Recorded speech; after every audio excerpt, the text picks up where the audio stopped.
Hi, and welcome to another tasting review by me, Andrew, at kwmwine.com. Today we're trying Muga Seleccion Especial 2014 vintage. So this has just been released, and this is one of their sort of special wines, icon wines, sort of higher level, I guess. Beyond this, then you have the Prado Inia, which is their Grand Reserve, and then the Torre Muga, which is their sort of their top offering, the Tower of Muga. So you'll see I put it in the decanter, and this has been in decanter now for probably about 5 hours, I would suppose. And having tasted it earlier on when it first went in to the decanter, it was quite closed, so it needed time to breathe.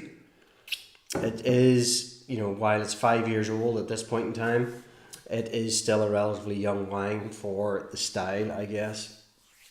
So Rioja, it comes from sort of the northern part of Spain and the sort of central part.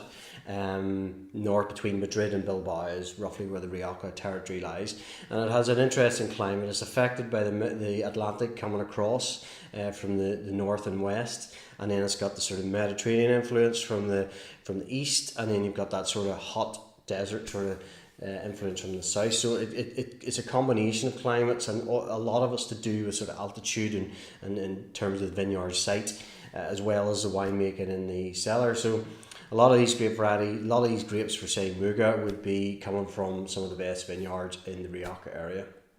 Muga as a company is seen as one of the best Rioja producers there are. Its wines have been used at royal wedding occasions for the Spanish royal family, for example. Muga has been served at those events, so you can tell by that alone the calibre of the wines that are on offer.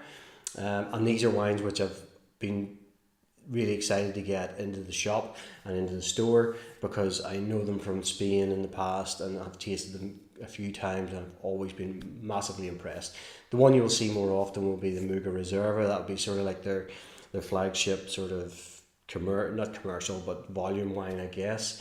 So these ones here, we have all the rest as well, the Prado Inia and the Torre Muga Seleccion Especial. They are levels above in terms of intensity and quality and all that.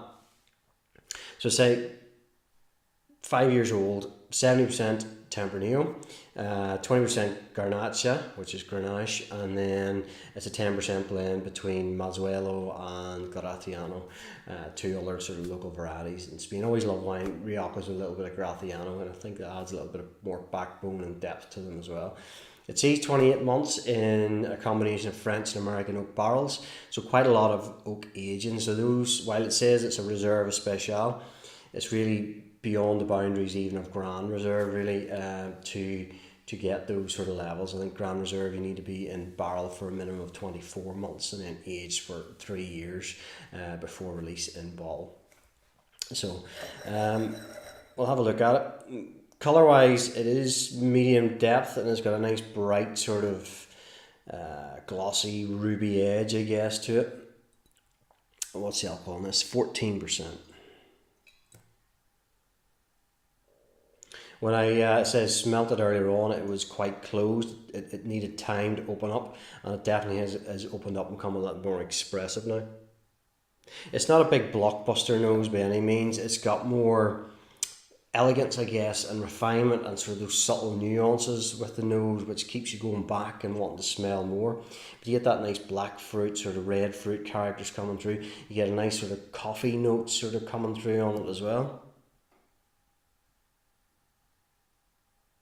Nice complexity. A bit of minerally, sort of leady sort of notes. The oak, while it is in there and it is, you can smell it, it is not overpowering like some of the Riojas you can get. Some of them you can get that will have be really obviously coconut and vanilla and stuff. This is not that. It's sort of fruit, and then the oak comes in to sort of back that up on the nose, which is nice. Again, it shows the sort of the balance and elegance of the wine.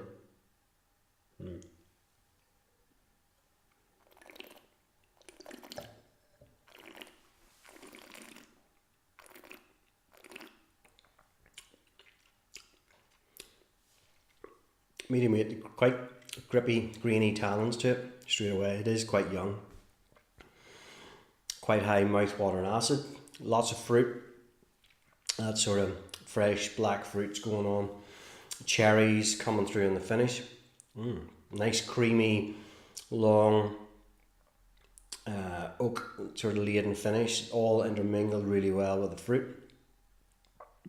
Finishes really well. This is a wine where, you know, we had it with some red meat earlier on, and it was really came into its own. It's a food wine. It will suit really good cuts of red meat, lamb, beef, venison, even maybe things like that. There's some bit of game. It could go something like that, but a really top Rioja. Now, at this age, you say 5 years old, it's still young. You could easily buy this and stick it away and drink it in 10, 15 years, and it will be a beautiful bottle of wine still. You'll not be disappointed with it. If you never tried the wines of Muga from Rioja and you do like Rioja wines, I must say try them. They are a level above many others. They are very elegant, very refined sort of styles of wines, and you know, sort of icon of Spain, I suppose. So there you go. That's the Muga Rioja Especial 2014 vintage. Remember, KWMWine.com. Please reduce matters. Cheers.